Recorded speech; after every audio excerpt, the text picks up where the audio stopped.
Welcome, ladies and gentlemen, to another beta video about Vengeance this time around, because it has received a lot of changes together with Havoc, but Havoc in a future video as well.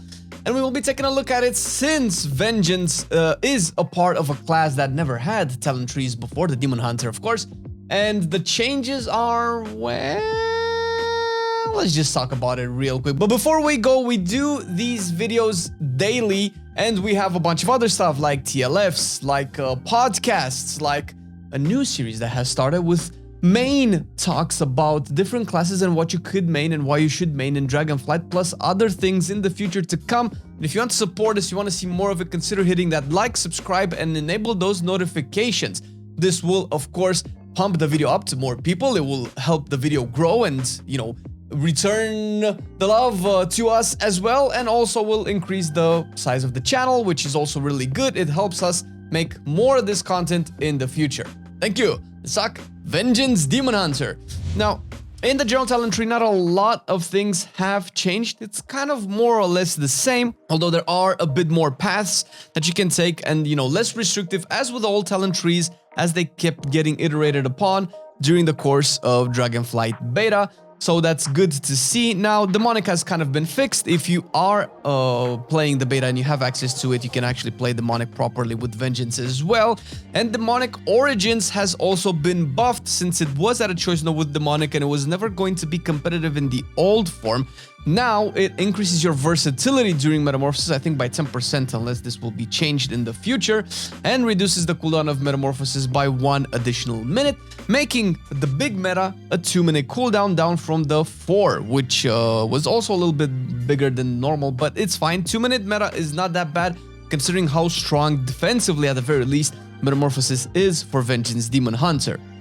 With these said, it's hard to see how this might still be better than demonic. We'll need to actually test it in Mythic Plus once they are enabled on the beta, because demonic essentially gives you access to on-demand metamorphosis, or not as much on-demand, but more frequent when you do have the Fell Devastation, which is something that has been keeping Vengeance Demon Hunter kind of relevant in difficult to take content, and would usually bypass or complement the gaps in your defensives when Demon Spikes was still on cooldown. So we'll see exactly how Demonic Origins rotates with the new talent tree, considering that you have a lot more options to keep up Demon Spikes up.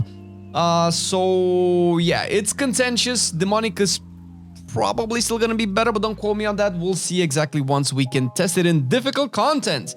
Now, the biggest thing that probably happened to Vengeance, and a lot of Vengeance might be talking about it right now, is that Blur is gone from the general talent tree. Now, we don't know exactly if it's baseline for Havoc, because we cannot really find. I don't know if they took it out completely. It's probably a bug. We'll see exactly how it's going to be implemented, unless it's going to be baseline for Vengeance as well, but unlikely. And this is kind of bad. Personally, as a Vengeance Demon Hunter, I would have preferred to have Blur rather than Darkness. You still have Darkness. Obviously, Darkness is really good for your group, but Blur is good for a tank to actually be tanky, which is something that Vengeance has been struggling with in the last 2 expansions, and it's been replaced with Internal Struggle, which is a small mastery buff, and it moved Chaos Nova a little more to the top of the talent tree. Now, the removal of Blur also influenced the removal of the capstone, Desperate Instincts, which is now only for Havoc, and in its place is the better capstone regardless, which is Collective Anguish, the legendary that we have now. That's actually pretty cool. I personally love this mechanic, and you can get this capstone and actually do, with the new talent tree setup, you can actually get all 3 capstones if you so desire. You will probably sacrifice 1 or 2 things, but you do get 3 capstones. I don't know if this is intentional to get 3 capstones, because the whole purpose of the talent tree is to make you have choices, but you probably will sacrifice some core things if you do decide to get all 3 capstones. So I guess maybe that would be the trade-off. We'll have to see again once raids are open and things like that. Now, the change to mastery is a little bit, you get a little bit more armor, and it's now taking 50% of the value defensively from Demon Spikes and gives it to you passively all throughout the time, while you still get the value of Demon Spikes once you press it. So it's making you a little less squishy outside of Demon Spikes, which I guess it's good. It's something that, again, Vengeance has been suffering in BFA and specifically in Shadowlands, where if you don't have Demon Spikes up and you don't have Fiery Brand and you don't have meta, you die. You're basically a DPS. So that's kind of the main things that we wanted to cover in the general talent tree. We're gonna go into the actual spec talent tree and talk about some of the things that have changed. Now, the majority of the talent tree is still the same, right? It's just a lot of things moved around to make a little bit more sense, to be more cohesive. Demon Spikes, for instance, are a little bit more spread out, and it won't be just like the first things that you take, which is particularly good. For instance, Retaliation is all the way on the right-hand side, and it's now under Abyssal Haste. And if you want, you can actually skip both of those. You probably won't get the Fell Flame fortification if you do so, but you can skip and keep going down if that's your jam from the middle side of the talent tree. Deflecting Spikes is now in the middle, and you will have to take it if you want the Fell Devastation bonus heal, and if you want to keep going down from Roaring Flame and open the middle of the talent tree, and of course, you know, if you want to go to each of the two sides.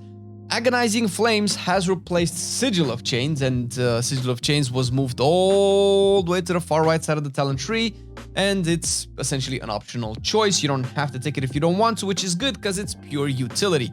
Now, Spirit Bomb was also moved a little bit more up and made slightly more accessible.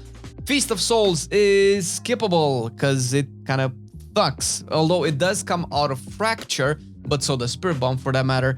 And this is also, Fracture is at a choice node with Sheer Fury, making Sheer generate 10 more Fury.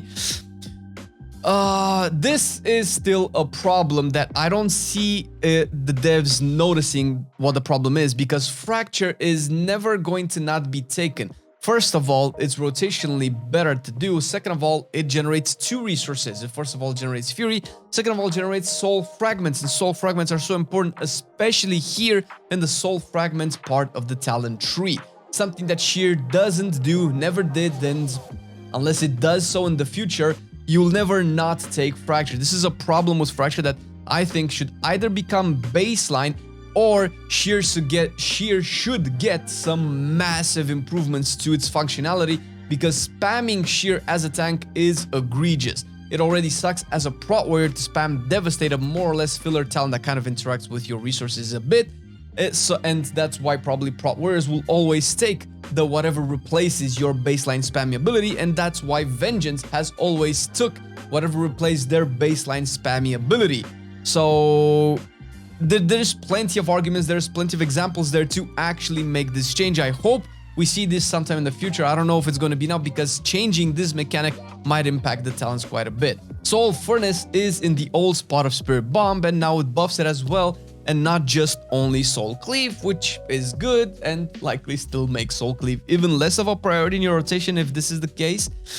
Ruinous Bulwark was swapped with the old Collective Anguish, which of course went into the general talent tree, and in its old place, in place of the Ruinous Bulwark, you have Stoke the Flames, which is a little bit more damage added to the Fell Devastation, and you cannot really skip this anymore, which, I mean, maybe it's not that bad considering that you're all the way here, you're deep into Fell Devastation era, but it's weird because Ruinous Bulwark is hardly ever going to overheal you to get that overheal effect. So, and I mean, you can skip it if you want, but it's again a weird talent where it's not properly optimized to be fully of value. Now, Father to the Flame has also made it into the tree properly. The Necrolord Covenant ability, which is actually a passive now, and it's on a choice node with Elysian Decree. Again, another contentious choice, because Elysian Decree just really works for Vengeance, considering it splits so many soul fragments, and it's basically, let's say, the AoE version. Will, I would imagine, maybe Father to the Flame would be the single target alternative, although Elysian Decree is decent in single target as well. Again, tuning matters. Father to the Flame is basically passive, so it has a chance to proc the demon. Once you kill it, it explodes an AoE and does damage, but like I mentioned, synergy is a little bit weird. And of course, it heals you for 25% of your maximum health, but then again, this is RNG, and as far as tanks are concerned, linking survivability to RNG has never been something that, first of all, tanks liked. Second of all, that tanks could optimize or take into consideration, because you don't want to put your survivability on a coin flip, because that's not what a tank would do to survive. Now, the weak wield was basically kind of buggy the last time we talked about it. We had our boy Lego test it out, and he managed to get it to 7 stacks on single target and at least 4 in AoE, which is really good when it comes to damage output, and with everything that Frailty as a mechanic has been made to do in Vengeance. And if you haven't seen what we discussed about Frailty, we went more in depth in our previous Vengeance Demon Hunter talent tree, and you can actually check that out after you see this video and get more sense about it, because this is pretty much everything that has changed. There's only a couple of changes, but they're decently impactful in the way that your Vengeance will be built.